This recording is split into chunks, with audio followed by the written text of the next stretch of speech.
Hello chess friends and welcome to your Out of Chess channel and welcome to a very special game that I prepared for you today. We have here young Gukesh Domaradio. So Gukesh at the age of 13 against the strong FIDE master from Germany, Makan Rafiee, in a crazy King's Indian attack in which you witness very an epic and brutal queen sacrifice in the middle game stage. And we know, of course, that Gukesh became now a couple of days ago the world's youngest world champion of all time. So that's why I decided to praise his performance and show now many great games by him. In the next couple of months, I think we'll see many great games by Gukesh for sure. And this game, I think, is very crazy one with great tactics, with also great middle game strategies here performed also, I would say, by both sides. And I mentioned in the beginning that it's young Gukesh. Of course, still Gukesh is very young.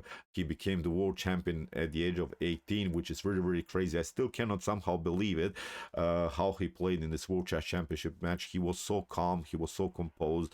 He showed really great experience in his match against Dingler, and so really an epic performance for the chess community for sure. So let's dive now into this game with white. Here Gukesh opened with the move knight to f3, the Zuckertort opening. After knight to f6, g3 and d5, we have now the transposition into the so-called King's Indian attack. Normal development here by Gukesh. Here Rafiee fixes simply the center and preparing here to move c5, c4, d4. He's trying, of course, to make progress in the center of the board. Castling by Gukesh, bishop to e7, d3 prepares, of course, the standard idea of the King's Indian attack. The move e4, castling. Now comes knight from b to d2.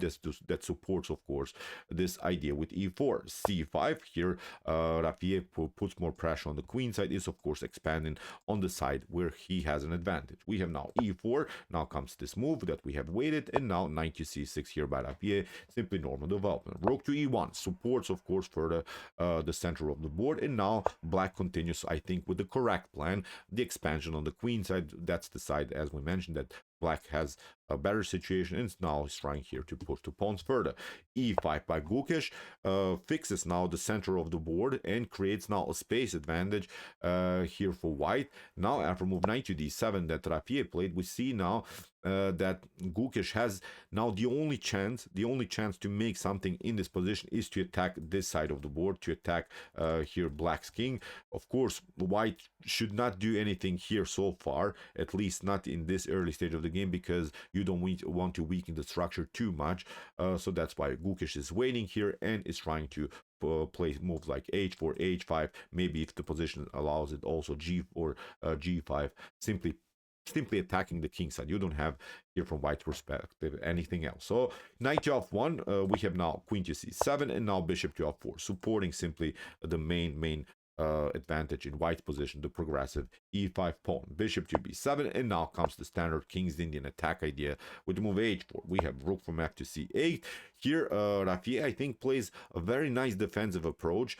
Plays rook from f to c8, which is much better than to play rook from a to c8, because in one particular moment you want to bring the queen or the bishop to the defense of the king through the square f8. So when you play rook from f to c8, notice that the queen still can go to d8, and still black is keeping the rooks connected. When you play rook from f to c8 and trying maybe to get the queen, then you could get again the rooks disconnected. So I think it's very nice defensive plan. We have now the move h5, h6 by black. Again, a good defensive move, not allowing h6 to be played by white. So far I would say a pretty equal position now for both sides. We have now knight to e3 by Gukesh, and now queen to d8 with the preparation to get maybe the queen to f8. Maybe you can get the bishop on f8. Also in some lines, knight to f8 is a good defensive setup because you don't have any more this square in order to keep your king protected. So now the knight could be useful on f8, but I think the best idea for black is actually here to go with the queen. I played a couple of times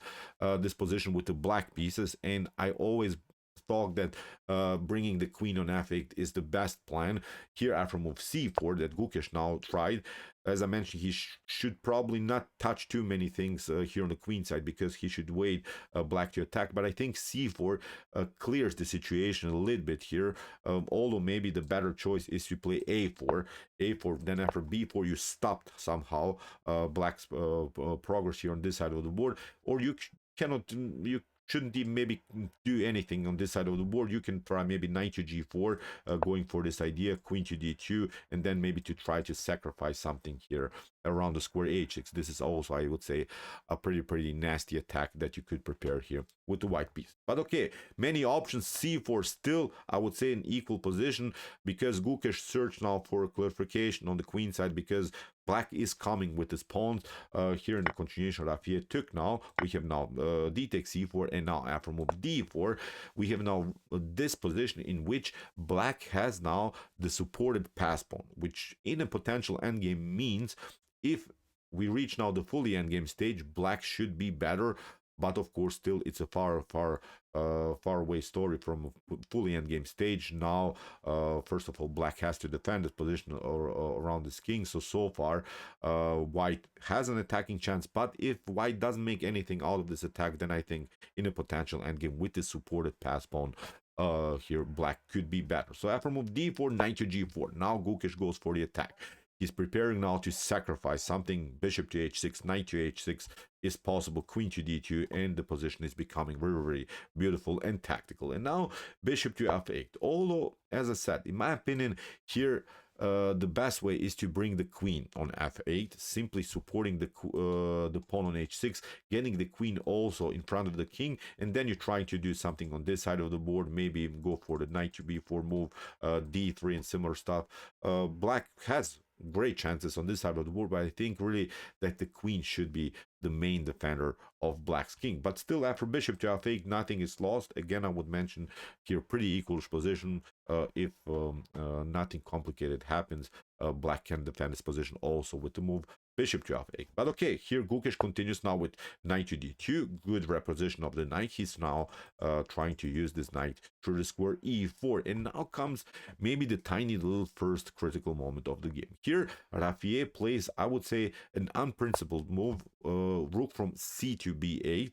Although, in my opinion, rook from a to b8 should be much better here for black, because you have already played with this rook when you played rook from f to c8.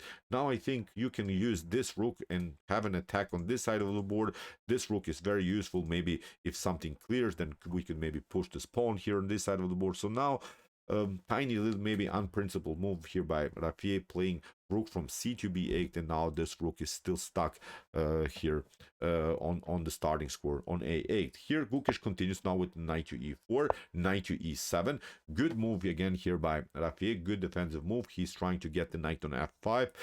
When the knight gets on f5, then it protects the h6 pawn. The bishop gets liberated, because this bishop on g2 is of course very nasty. So now at least in this line, black is competing finally against the light square bishop. Gukesh goes now with the move b4, and now comes really the critical, really a huge moment in the game. Here Rafiee doesn't react correctly. The best choice here for black to defend his position is to play knight to f5. Knight to f5. Go for your plan. B takes c5. If white continues like this is not a good position. Actually, black is taking over, because after knight to c5, you look at this pawn is now rolling. This knight is supporting the potential d3 square. Even if you go for the trades of pieces here, and maybe even more pieces would be off the board, I would still think that this is a much better position for black, because of this progressive pawn on the d file. The rooks have already occupied the b file, so white cannot even compete anymore on the b file. This knight is very well placed, protects now finally the king, and the queen can play now freely. I don't know, can be included into the game, so it would be a perfect setup. Of course, white doesn't have to play the move b takes c5. After b5, I would still stay a pretty equal position. Then a6, a4, trades of pawns here, and I would say again equal position for both sides. But after b4, what Rafiee did, he took, and this is now not a good continuation, because now the queen is coming in a beautiful way into the game, queen to d4, and there's not so much that can be done, because the queen is so powerful, is so well placed, and now there are tactical opportunities to play knight to f6, knight to h6, or similar stuff, because the knight is a little bit overloaded here to the defense of the square f6. Even if you try something like, I don't know, knight to b6, then this tactic is working. I think the most attractive way here is to play knight to h6, then after g takes h6, knight to f6, then you have to step back. We pick up now here the queen on d8, and now after a couple of trades of queens, we have now this one, bishop to b7, and white gained the pawn. White has also this powerful light square bishop all over the board, so here this should be, I would say, completely winning position for white. So after queen to d4, what Rafiee did, he tried now knight to f5, and now comes the position from the thumbnail. We have here queen takes d7. Very great move here by Gukesh. After queen takes d7, knight to f6, the royal fork, g takes f6 can be temporarily taken, but now this other knight is coming in a beautiful way into the game.